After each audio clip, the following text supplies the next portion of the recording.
기독교 영성에 깊은 연구를 했던 달라스 윌라드 교수는 그가 쓴 하나님의 음성이라고 하는 책에서 우리가 주의 음성을 듣지 못한다고 해서 하나님이 우리에게 말씀하시지 않는 것은 아니다, 이렇게 말합니다. 지금도 라디오와 텔레비전 메시지가 하루 종일 우리의 몸과 머리를 스쳐 지나가고 있지만 우리는 그 메시지를 대부분 듣지 못하고 있죠. 왜 그런 건가? 그것은 주파수가 맞춰져 있지 않기 때문입니다. 만일 우리가 하나님의 음성을 듣기를 기대하고 그리고 우리의 마음이 하나님의 말씀에 주파수가 맞춰져 있다고 한다면 우리는 지금도 하나님의 신실하신 인도하심을 경험하며 하루하루의 삶을 살아가게 될 것입니다. 예수님도 요한복음 10장 27절에서 내 양은 내 음성을 들으며 나는 저희를 알며 저희는 나를 따르느니라, 이렇게 말씀하고 있습니다. 성도 여러분, 모든 사람들이 다 예수님이 하신 말씀을 알아듣는 것은 아니라고 하는 것입니다. 마치 영어를 잘하지 못하면 영어를 듣기는 들어도 그 말을 알아듣지 못하는 것처럼 말입니다. 그러나 예수님의 양들은 예수님의 음성을 알아듣게 되죠. 신앙생활이라고 하는 것, 그것은 주님의 음성을 들으며 사는 생활이라 그렇게 말할 수 있습니다. 하나님의 사람 엘리야는 갈멜산에서 바알과 아세라를 신을 섬기는 제사장 850명과 기도 싸움에서 이긴 사람입니다. 하나님은 엘리야의 제단에만 불을 내림으로 인해서 엘리야의 승리를 선언하셨고 그리고 그 결과 이스라엘 백성들은 우상을 섬기는 바알과 아세라 제사장들을 모조리 죽이게 되죠. 뿐만 아니라 엘리야의 기도로 3년 6개월 동안 이스라엘 땅에 비가 오지 않게도 되고 그리고 다시 기도하였을 때 그 가뭄을 해결하는 큰 홍수가 내리기도 합니다. 그런데 엘리야는 이렇게 큰 능력을 행한 후에 오히려 낙심에 빠지게 됩니다. 그는 지금 이스라엘 왕인 아합과 왕비 이세벨이 여전히 혈기등등해서 자기를 죽이려고 하는 이 상황에서 하나님이 침묵하고 계시다라고 하는 그 뜻을 완전히 이해할 수가 없었던 겁니다. 성도 여러분, 이 놀라운 기적과 역사를 일으켰던 엘리야가 낙심에 빠졌다라고 하는 것은 낙심하지 않고 사는 사람은 이 세상에 없다라고 하는 사실을 우리에게 말하여 줍니다. 그러나 낙심이 우리 안에 머물도록 방치해서는 안 된다고 하는 말입니다. 낙심에서 빨리 벗어날 수 있어야 하는 것이죠. 엘리야는 낙심했고 그의 마음은 지쳐 있었습니다. 그래서 10절과 14절을 보게 되면 엘리야는 계속해서 오직 나만 남았거늘 이렇게 중얼거립니다. 그는 지금 자신이 놀라운 기적을 만들도록 도우신 그 하나님과 이야기를 하고 있음에도 불구하고 계속 절망스러운 말만 하고 있었던 겁니다. 여러분, 사랑을 하면 눈이 멀듯이 낙심을 해도 눈이 멀게 됩니다. 낙심에 사로잡히게 되면 혼자라고 느껴지는 것이죠. 낙심의 눈으로 보면 아무것도 보이지 않게 됩니다. 하나님의 은혜도 하나님의 역사도 보이지 않게 되는 겁니다. 그러다 낙심의 병이 깊어지게 되면 결국 죽고 싶어지게 되는 것이죠.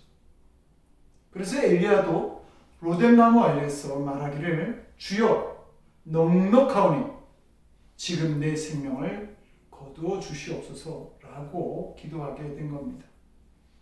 놀라운 하나님의 역사를 경험한 엘리야도 죽고 싶을 때가 있었습니다. 낙심이 이렇게 무서운 것이죠. 그래서 낙심에서 빨리 벗어나야 하는 것입니다. 어쩌면 하나님은 이 낙심에 있는 엘리야를 보면서 답답하시기도 하고 책망하고 싶어 할 수도 있었을 것입니다. 그러나 하나님은 이 엘리야를 책망하거나 징계하시지 않으시고 오히려 부드럽게 대해 주셨습니다. 엘리야에게 천사를 통해 떡과 물을 먹여주시고 엘리야는 그 힘으로 40일 밤낮을 계속해서 걸어가면서 200마일이나 되는 호렙산까지 갈 수 있었던 겁니다. 그리고 호렙산에 도착한 이 엘리야에게 하나님은 여호와의 산에 서 있으라고 명령하신 후에 크고 강한 바람이 산을 가르고 바위를 부수는 모습을 보여주십니다. 그 후에 지진을 그리고 다시 불을 통해 강한 하나님의 힘을 나타내시죠. 그러나 하나님 자신의 모습은 보여주시지 않습니다. 하지만 잠시 후에 엘리야는 내가 어찌하여 여기 있느냐라고 하는 세미한 하나님의 음성을 듣게 됩니다. 엘리야는 이 세미한 음성을 듣게 되었을 때 직감적으로 하나님이시구나라고 알 수 있게 됩니다. 왜 하나님은 크고 강한 바람이나 짖은 불 가운데 나타나지 아니하셨을까? 왜 하나님은 세미한 음성 속에 자신을 나타내셨을까요? 그것은 하나님의 임재에 대한 새로운 체험을 엘리야에게 보여주시고자 했던 것입니다. 하나님은 갈멜산에서 불로 임하셨고 또 가뭄과 3년 6개월 만에 내린 홍수로 자신의 능력을 보여주셨습니다. 그리고 다시 호렙산에서 장엄한 자연의 현상 속에서 자신의 존재하심을 드러내셨던 것이죠. 이런 하나님을 보았던 엘리야는 하나님은 위엄을 갖추시고 웅장한 소리로만 말씀하시는 분으로만 생각해 왔습니다. 그러나 하나님은 불로도 폭우로도 역사하시지만 오히려 세미한 소리로 더 많은 역사를 하시는 분이라고 하는 사실을 하나님은 엘리야에게 가르쳐주고 싶으셨던 것이죠. 그리고 엘리야는 이 사실을 알아야만 했습니다. 성도 여러분, 우리도 하나님의 큰 역사만을 바랄 때에 오히려 하나님을 체험하지 못하는 삶을 살아가게 됩니다. 본문에서 말하는 세미한 소리라고 하는 말은 히브리어 언어로 아주 작고 섬세한 소리라는 뜻을 가지고 있습니다. 우리가 귀를 기울여 듣지 않으면 놓칠 수 있는 소리들인 것이죠. 그러나 어느 때든지 귀를 기울여서 하나님의 세미한 소리를 들으려고 한다고 한다면 어느 상황에 있든지 반드시 하나님의 소리를 듣고 하나님을 체험할 수 있는 자리에 있게 되는 것입니다. 다시 이스라엘 군대 앞에서 골리앗을 넘어뜨렸을 때에 누구도 하나님께서 다윗과 함께하고 계시다라고 하는 것을 의심하지 않았습니다. 그래서 그들은 사울이 죽인 자는 천천인데 다윗이 죽은 자는 만만이라고 노래할 수 있었던 것이죠. 그러나 그 후 다윗이 질투에 사로잡혀 미쳐버린 그 사울 왕에게 쫓겨다닐 때 누구도 다윗이 하나님께서 다윗과 함께 계신다라고 그렇게 믿기 어려웠습니다. 근데 사무엘상 23장을 보게 되면 시광야에서 다윗이 사냥개에게 쫓기는 그 짐승 같은 험한 꼴을 하고 있을 때에 사울 왕의 아들인 요나단이 다윗을 찾아오죠. 그리고 이렇게 말합니다. 너는 이스라엘 왕이 되고 나는 내 다음이 되리라. 이것은 세미한 하나님의 소리였습니다. 작은 소리였지만 강력했습니다. 바로 그 말이 하나님의 계획이었기 때문이죠. 이 음성을 알아들은 다윗은 그 후 어떤 일이 있어도 사울 왕을 두려워하지 않습니다. 오히려 그는 하나님의 계획을 알았기 때문에 눈앞에서 사울 왕을 죽일 수 있었음에도 불구하고 그를 살려주고 더 담대한 확신을 가지고 자신의 미래를 준비했던 것입니다. 그래서 그는 광야에 도망하면서도 내 마음이 확정되었고 내 마음이 확정되었다라고 자신의 꿈을 노래할 수 있었습니다. 성도 여러분, 우리가 본문에서 주목해야 될 것이 있는데, 엘리야가 갈멜산에서 불과 그 폭우를 체험했을 때는 오히려 낙심하였는데, 세미한 소리로 하나님을 체험한 후에는 오히려 위대한 선지자의 사명을 감당하였다라고 하는 사실입니다. 하나님의 세미한 음성을 통해서 하나님을 경외하는 자 7,000명을 남겨놓았다라고 하는 이루의 말씀을 듣게 되고, 이 죽기를 강구했던 엘리야에게 아람 왕 하사엘을 세우고 이스라엘 왕 예후를 세우며 엘리야의 후계자 엘리사를 세우라고 하나님은 말씀하셨던 것이죠.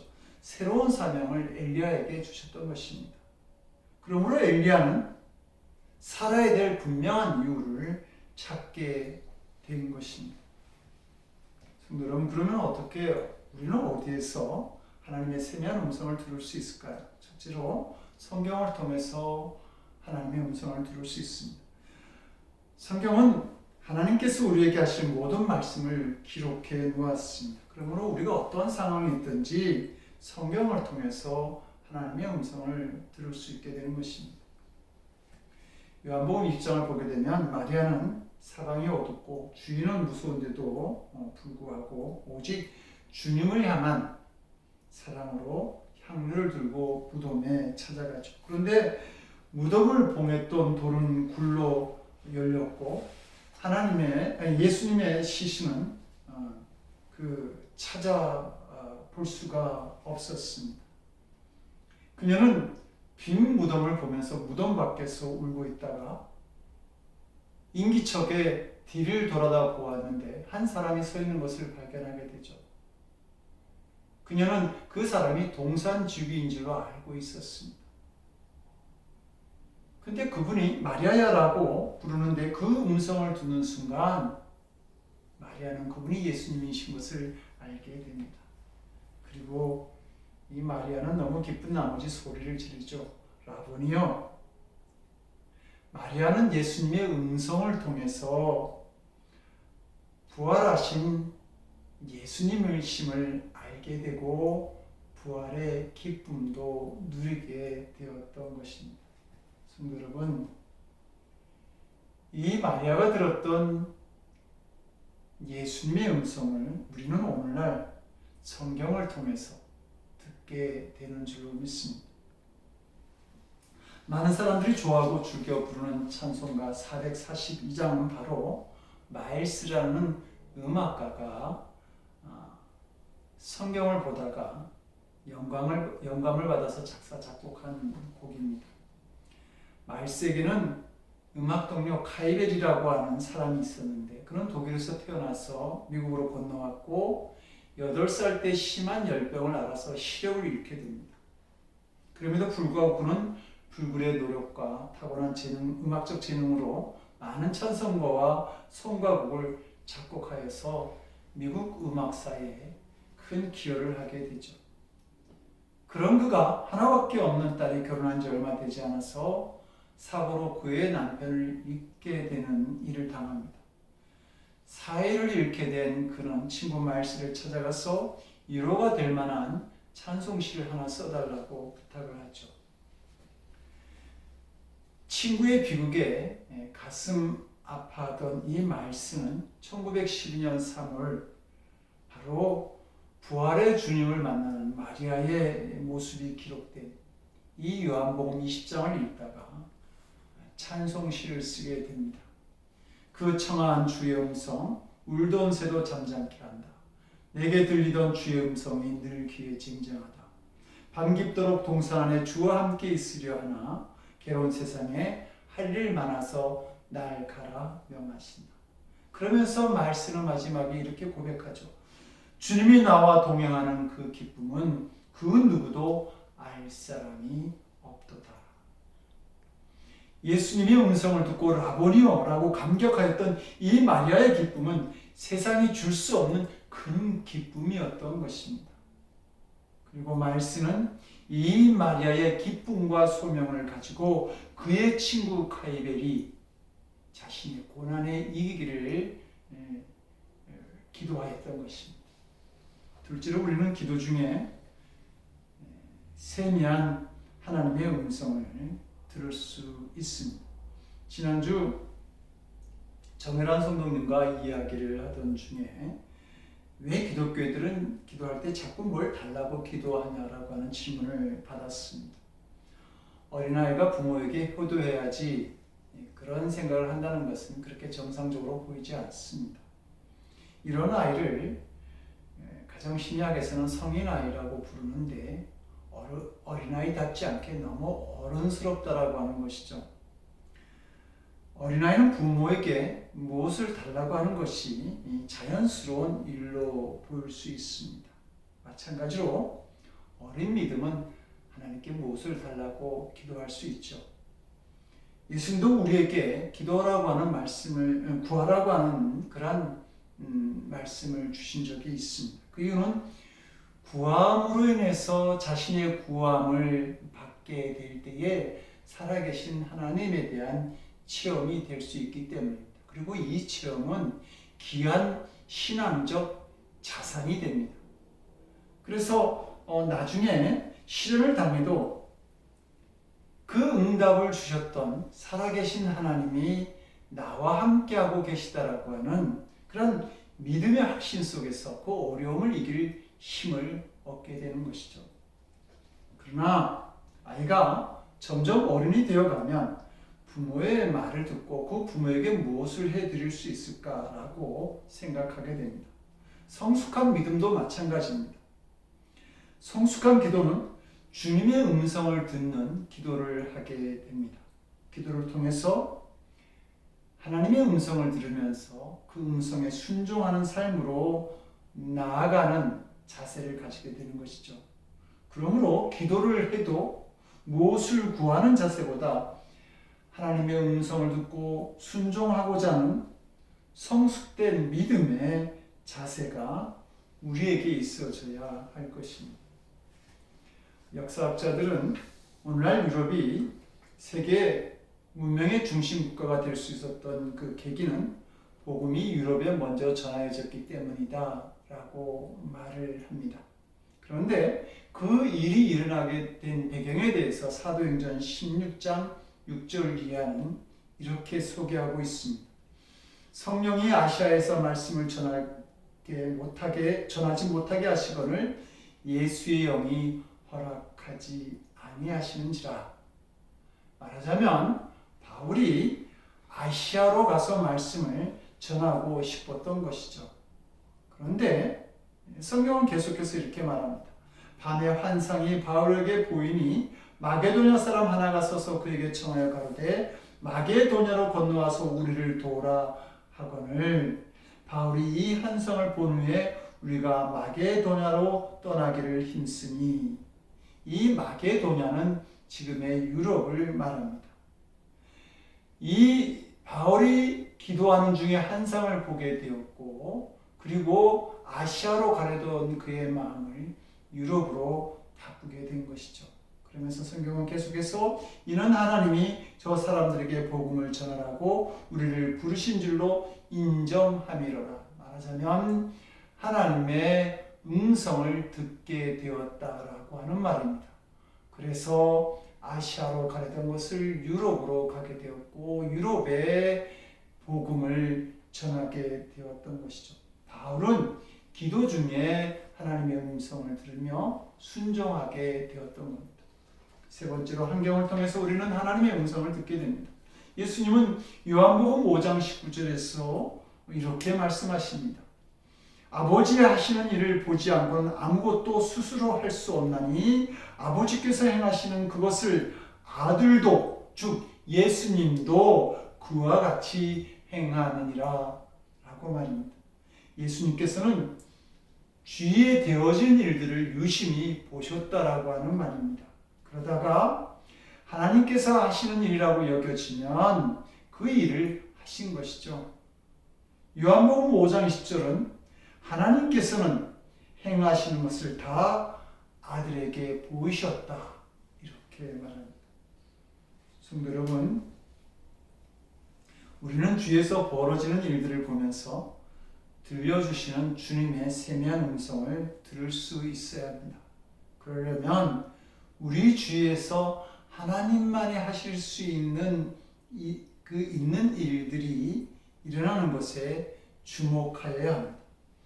우리 주위에서 나타나는 일들이 하나님께서 우리에게 들려주시는 세미한 음성들이 될 수 있기 때문이죠.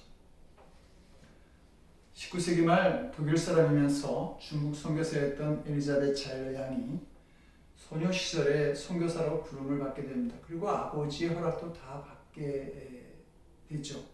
이제 마지막으로 어느 선교회에 테스트를 받게 되었는데 그만 큰 병이 들고 맙니다. 선교회 사무실에서 직원들이 자일러 양을 보고 깜짝 놀랍니다. 중환자가 찾아왔기 때문이죠. 하루 뒤에 면접을 하기로 하고 우선 좀 쉬라고 그녀를 다락방으로 인도해 줍니다. 자일러 양은 내내 기도합니다. 하나님, 정말 저를 부르신 것이라고 한다면 저와 함께 계심을 알게 해 주십시오. 절박한 기도를 드립니다. 다락방의 문을 열어보니까 침대와 창문이 보이고, 그리고 창문 위에 조그만 액자가 하나 걸려 있었습니다.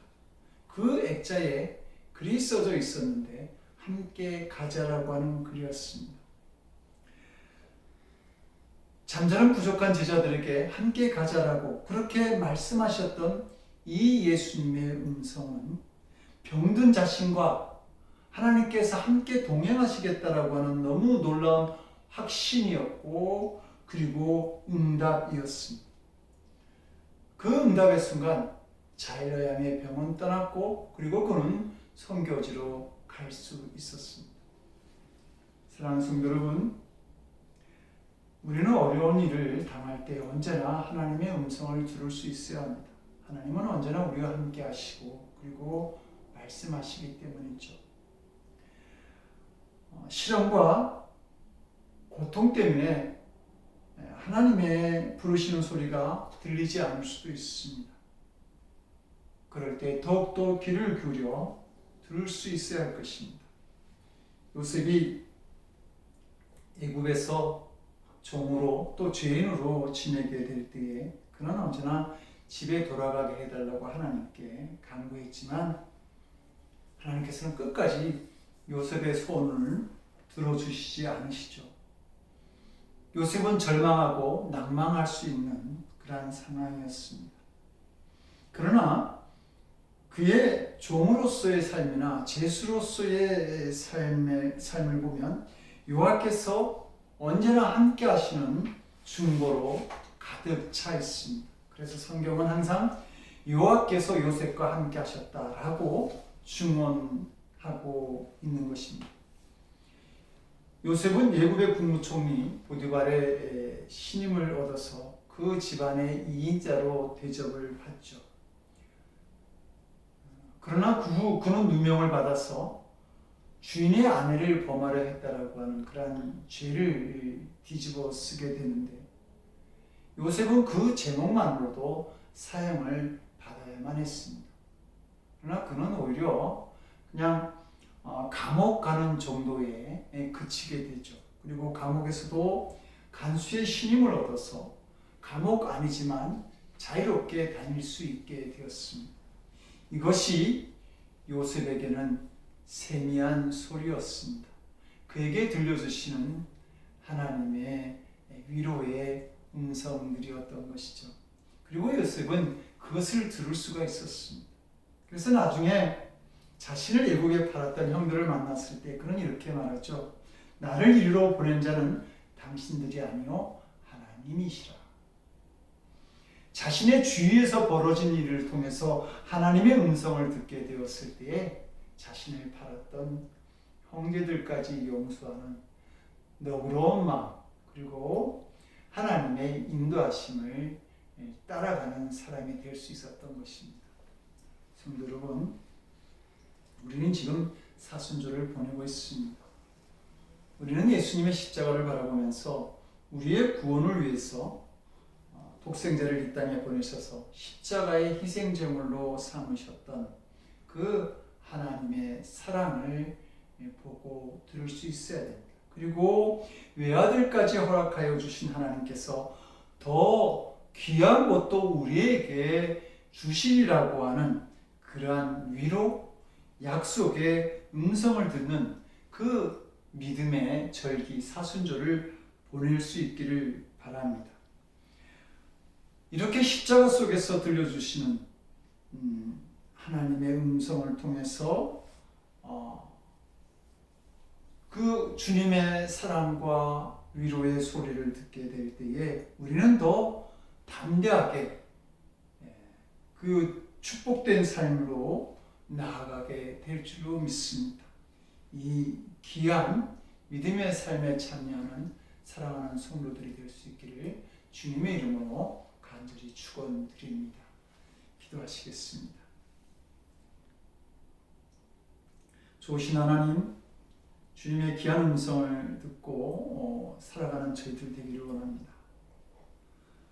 광야 같은 삶 속에서 주님의 음성을 들으며 우리에게 찾아오는 고난과 어려움을 이기고 기뻐하며 영광 돌리는 삶을 살아가는 저희들이 될 수 있도록 주여 우리에게 은총을 베풀어 주시옵소서.